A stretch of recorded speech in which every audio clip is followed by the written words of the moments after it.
السلام عليكم، ازيكم عاملين ايه؟ يا رب كلكم تبقوا بخير. النهارده هنعمل كده طبق فخم ممكن تعمليه في العزومه، جميل جدا زي ما انت شايفه، سريع وسهل وطعمه حلو جدا. الفراخ بتبقى طريه جدا من جوه وغنيه، وبينزل منها صوص كده بتحطيه على الرز بيبقى طعمه جميل.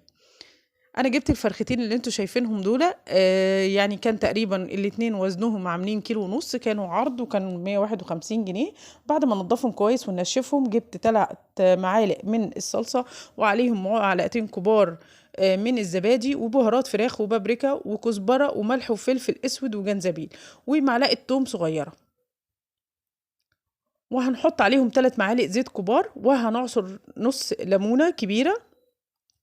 وهنجيب الفراخ ونكون عاملين فتحات في الصدر عشان التتبيله تدخل من تحت الجلد كده. هبتدي ادخل التتبيله كلها في الفرخه. التتبيله دي جميله جدا وممكن تعمليها للمشاوي، لو هتشويها الفراخ على الفحم مش في الفرن بس. اهم حاجه ان هي تقعد في التتبيله 4 ساعات اقل حاجه، من بالليل بالصبح هتبقى جميله. وطريقه التسويه ان هي ما تستويش على نار عاليه غير اول نص ساعه بس، وبعد كده توطي النار وتسيبها تستوي براحتها. وبعد كده هنعمل الرز. جبت حله وحطيت فيها معلقتين زيت كبار ومعلقه سمنه، ودبلت فيها بصله مفرومه ناعم، وحطيت البهارات فراخ برضو، حطيت فلفل اسود وملح ومكعب مرق الدجاج وفص مستكه وفصين حبهان وورق لورا وواحده لومي زي ما انتم شايفين هنا اهوت، ونص معلقه توم صغيره. ونزلت بيهم نزلت الرز عليهم واديته تقليبه.